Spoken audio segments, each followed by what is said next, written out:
Man, you missed a crazy party last night. Dude, Stu's party just got out of control. Hey, Stu's party last night. Rager. Oh God, last night.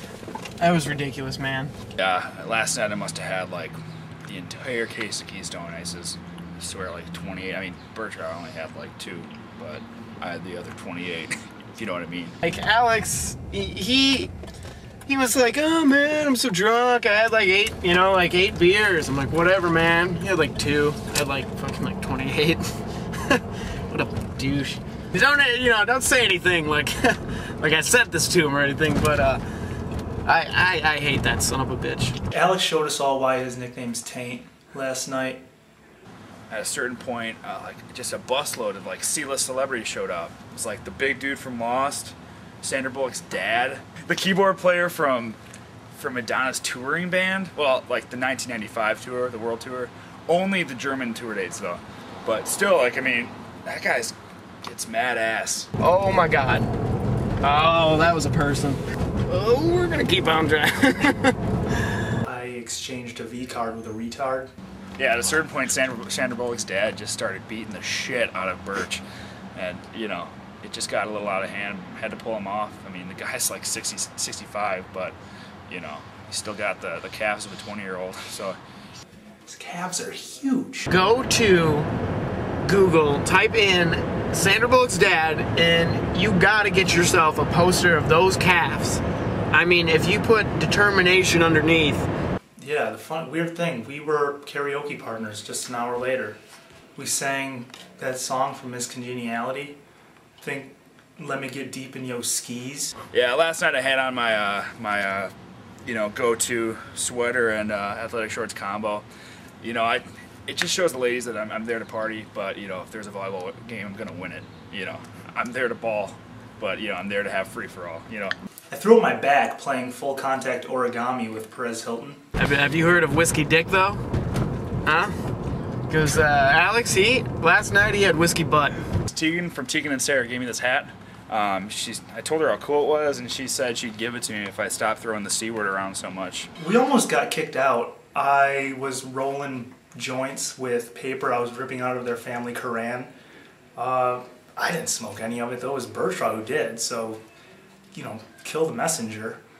I woke up this morning and drank a Smart Water. That wasn't really that crazy. It's smart to rehydrate after a night like that, and Smart Water is good.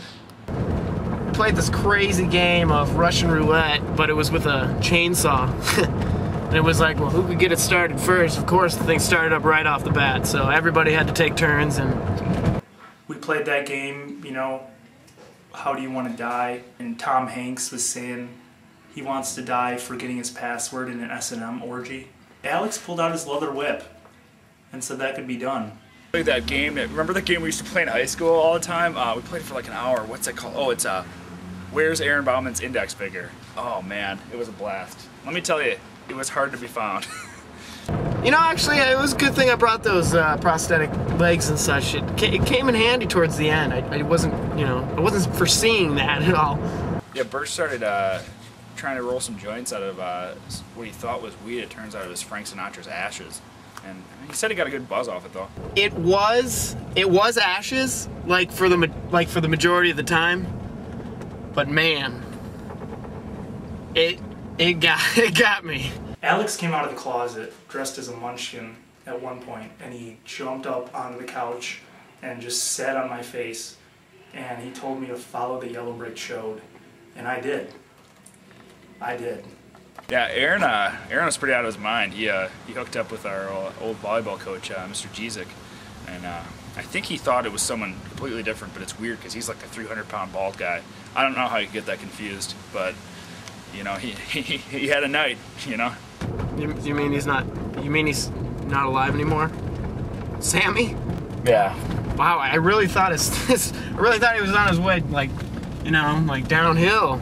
That's how old and everything he was, but I didn't think he was dead. Bertrand, he has the body of someone who uses a lot of coke, but he has the sharp wit of someone who uses a lot of coke.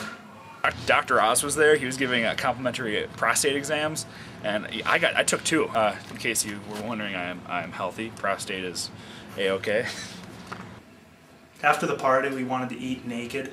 Then we got kicked out of the Denny's. Yeah, at the middle we just busted out with with just a full-on shaving party. Everyone's just shaving each other. But you still have a beard. Exactly.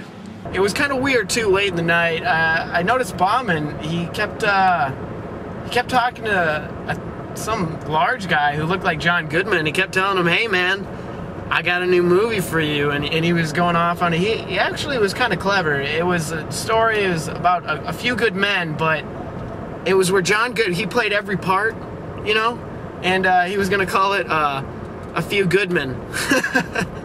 I woke up the next morning in bed with 3 naked mannequins. Was it mannequin? Mannequins. And the funny thing is, you know, later on, Nicolas Cage shows up. Go figure. And the guy, he kept going, "Where's my daughter?" Turns out he was filming 3 different movies, actually at the same time. And, oh, this is a red light. Oh boy. My bad. So, my buddy, Johnson, he showed up, back from, you know, Iraq and everything, and, he brought back home a Middle Eastern porn called the Talabuti. Is that what they said happened at my party? Yeah, that's about right.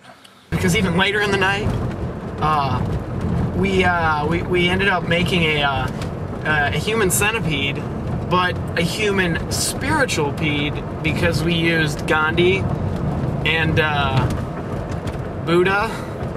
And I think it was Jesus himself. It might have just been a guy. I'm correct. Might have just been a guy with long hair. It might have just been a guy with long hair and a beard.